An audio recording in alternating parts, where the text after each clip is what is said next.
Let's look at employment conditions, which are the everyday decisions and rules that shape someone's work life. We'll describe where discrimination can show up in those areas, including when accommodations may be required.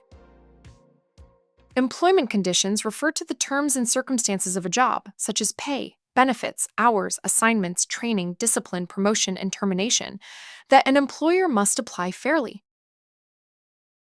It is improper and likely illegal when an employer makes a decision based on an individual's protected personal traits. Let's look at some common employment conditions where discrimination may occur. Examples of improper decisions about recruitment and hiring include the following situations. In seeking job applicants, an employer must not rule out or only seek individuals based on protected personal characteristics, such as through job advertisements. An employer must not refuse to offer employment to someone based on an individual's protected characteristics.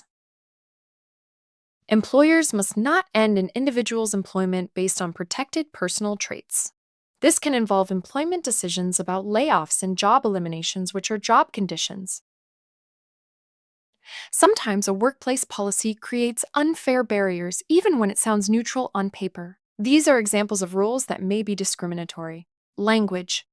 Unless a business necessity exists, employers should not restrict their employees from speaking their native language at work when a preferred language is not required to perform a job. Height and weight.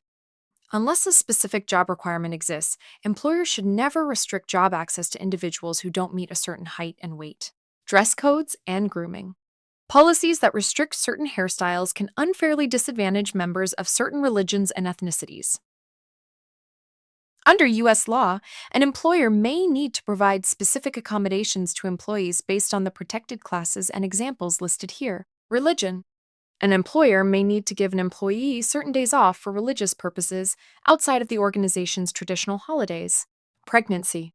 An employer may need to make available a lactation room or other accommodations for a woman leading up to or following her child's birth.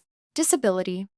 An employer may need to install equipment, such as a wheelchair ramp, for disabled individuals so they can get to their jobs.